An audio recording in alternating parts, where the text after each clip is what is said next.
Ladies and gentlemen, what's up? Chennington here, and I am super excited. I'm beyond excited to bring to you the first episode of my new series. Not even a series. Let's call it a lounge, a virtual lounge. Okay, this is like, just picture the sexiest, snazziest lounge. It's hidden. It's underground.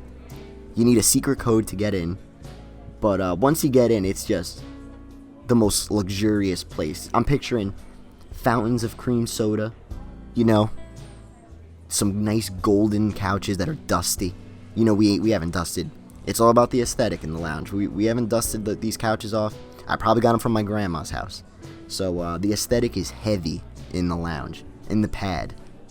And my goal as the owner of the pad is to travel the universe and try to pick up some of the best Vaporwave has to offer, some of the best artists, some of the best people in the game, and get to know them. And let you guys get to know them, because I think a lot of these artists have a lot to say, and it'd be really cool to dive further into their music, more about them, what they like, and whatnot. So for the first episode, I couldn't even believe he was down to do this. I emailed a couple people, and this was an artist where when I first started the channel, he was one of the most known, I guess, Vaporwave artists to kind of like comment on my videos and share them, and that to me was insane. Like when that was happening in the beginning, yeah, he was. I reached out to him for an interview, and he was more than happy to do it. So, ladies and gentlemen, please give a nice warm hello to Cat System Corp, the boy. How we doing, buddy? What's up? Hello you, and hello everybody. All right, so I emailed Cat System Corp a couple weeks ago, and he was more than excited to come and join in, and I set up a couple questions, some music ones, some fun ones. You gotta mess it up a little bit. So let's jump right into it. So question number 1, how did your journey into Vaporwave sound first begin, and what inspired you to dive into the genre? And was it because of other artists at the time and you saw what they were doing? Was it just lifetime musical influences, or just nostalgia for the past? That comes with a little background story. Before I made Vaporwave, I was working on noise music and dark ambient, and I recorded already some noise music to cassette, very limited runs, and then I suddenly had this idea that I wanted to release noise music on floppy disk, and I had no idea on how to do that. So I thought, let's just see if I Google music released on floppy and what people made, how they did it, and how does it look, how does it sound, how whatever. And then I Googled it, and I suddenly found Miami Vice on floppy. I don't know if you can still find that album even. I think it's deleted. But it was released on floppy, and it looked amazing with palm trees and stuff. And I thought, what the hell is this? And it was even on Bandcamp, something that was totally new back then in 2013. Yeah. So I clicked play, and then suddenly I heard this, as they call, late night lo-fi music. And I thought, wow, this is awesome. This is like that. Exactly what it said. Late night lo-fi. It sounded like, yeah. I know it's kind of, I call it sometimes apartment music. Like you're in a big city and it's nighttime and you see all the lights and you play that, I don't know, that stuff. Oh, exactly. So I thought, what the hell is this music? And I thought it was tagged with Vaporwave. So I thought, what's Vaporwave? And I clicked the tag, and then I found a Bandcamp filled with stuff like Architecture in Tokyo, Luxury Elite, Venturex, and I think also Macintosh Plus. Yeah. And I think I downloaded every single album that was on Bandcamp. And I just, for days, I listened only to that music. It was crazy. Yeah, there was also this artist, what is it? I have to look it up.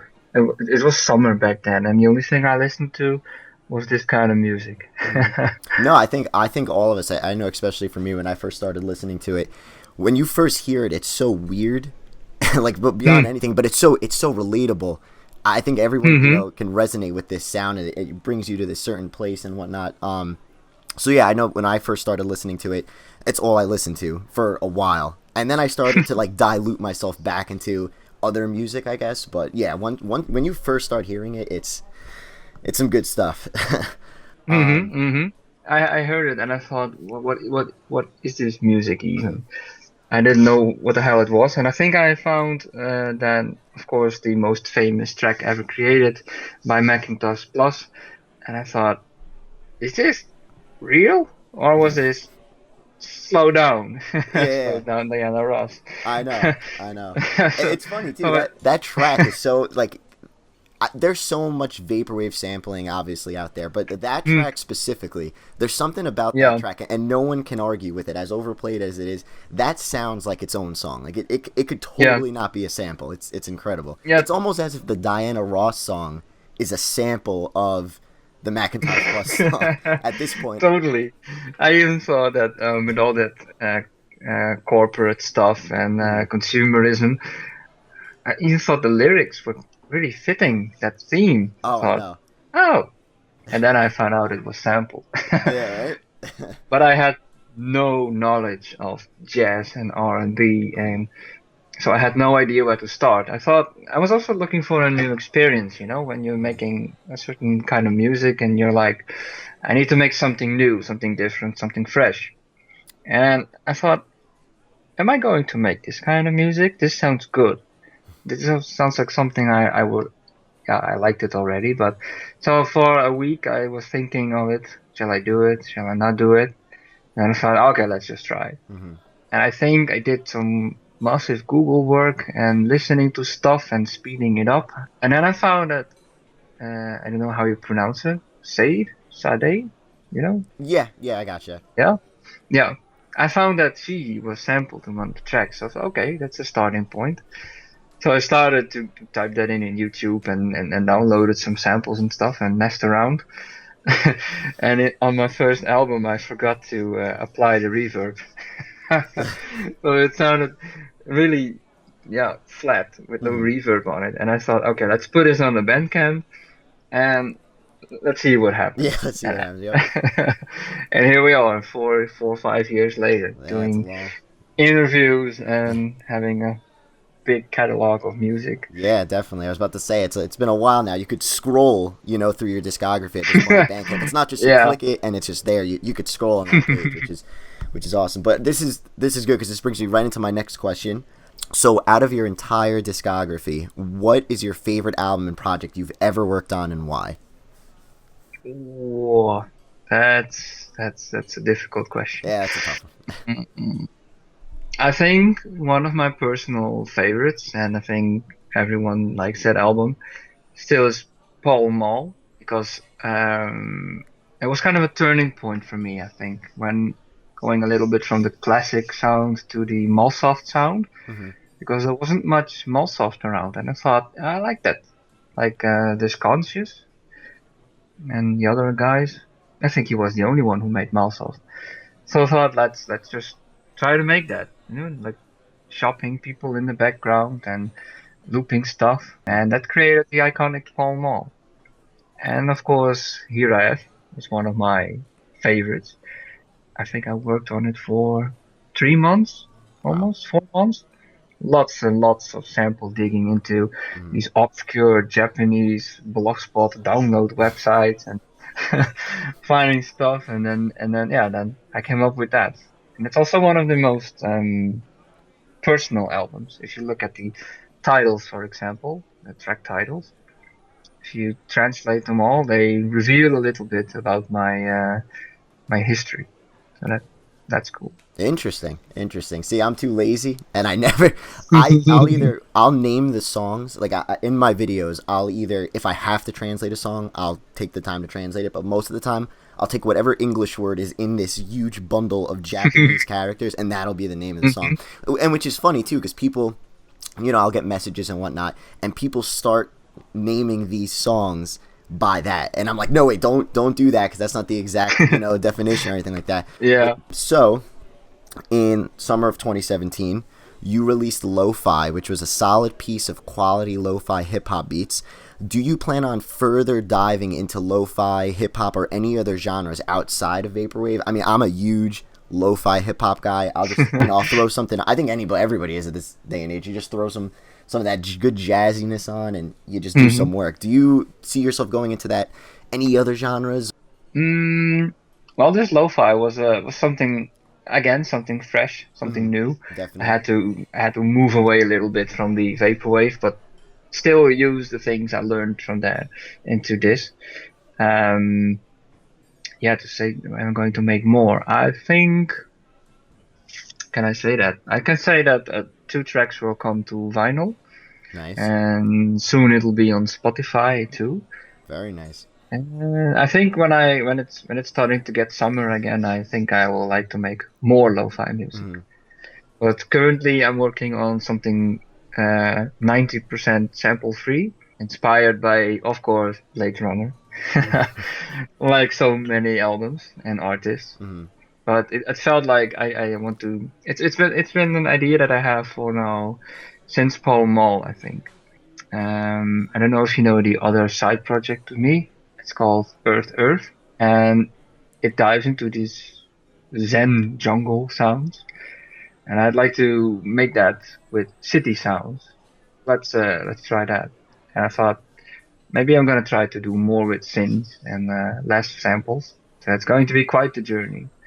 That's awesome. I mean, it's always good to change something up, and it's funny too. I think the vaporwave community is so authentic and passionate about everything, and they'll attach themselves to a sound, to an aesthetic, to whatever it may be. So I find it always awesome when an artist is, willing to completely change their style up, and dive into another sound, and like there might be backlash because of it. Some people might love it, some people might, but the fact that they're doing it, and then eventually, they start to attach themselves to it, and I don't know, it's just it's awesome. And anything, I think, like a lot of once you get beyond or into more sample free, so like 90% sample free, and then just a lot of synth work and whatnot, I think it's going to really allow a lot more artists, obviously, to truly bring themselves to the table and what they could do. So it's the most original you can get in a way, which is awesome. Next question: who is your favorite vaporwave artist and why? Oh wow! I know you ask difficult questions. I'm hitting you with the big guns. If I would say Telepath, it would be like everyone's like, oh yeah, of course he's gonna say that. But he is one of the. Yeah, not because he's a good friend of mine, but I truly love what he's doing. And I always consider architecture in Tokyo as one of the best. And of course, Luxury Elite. Kind of like the old guys, the veterans in this genre. The OGs, I think. Yeah. I think that they influenced me the most. And I think I like them the most. Yeah. And also, you hardly hear anything about him anymore, but Toyota. But I listened a lot to Toyota back in the day. He has amazing albums. You should check it out. Yeah, I'll definitely check more into it. Okay, here we go. We're going a little off the topic of vaporwave here. If you have one, which I'm sure you do, what is your favorite video game of all time and why? My favorite video game? Oh, that's... you would never guess, but it's I think Anno 1404. It's where you run these islands with cities and trading routes. It's a real-time strategy simulator game. That's the correct tag. Yeah. But I like those games, just to build a city and enjoy it. Oh yeah. No, but also one of my favorite games is The Last of Us. Okay. Which was a PlayStation exclusive. Sets these post-apocalyptic world where a virus has spread out on the world and everyone turns into a huge fungus zombie. It's truly one of the best games I've ever played. In fact, it's so good that I worked it into one of my albums. And until today, I think maybe one person found out. Very interesting. All right, everybody listening to this, start digging. Gotta find that.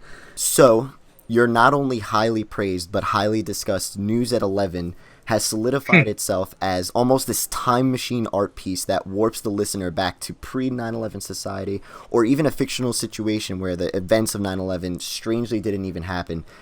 So being from Europe, so you're Amsterdam, being from Europe, how did you and others at the time of the event, being so far away from New York City itself, soak in what was going on, and how did that inspire you to create the album? I always found that interesting. I'm from New York, so I was right there, like right there on the East Coast, and it just always, I'll never forget the day of the event. I don't know why. Well, my family's Italian, but we were watching my grandparents were watching it on the Italian news channel, seeing all the events happening in just the Italian language. It was so interesting to me as a kid because I was like, oh my God, this is going all over the place. And I kind of didn't know what was going on. I don't even remember. I think it was like 8 or 9 at the time.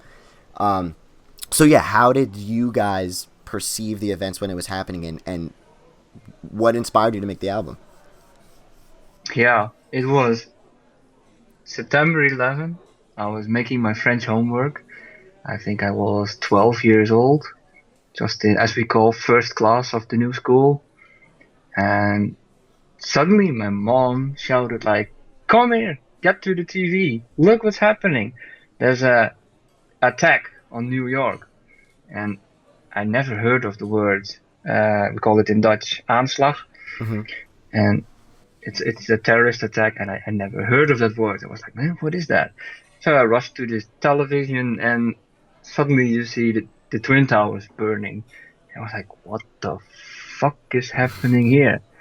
And it was surreal. It was as if it's not happening.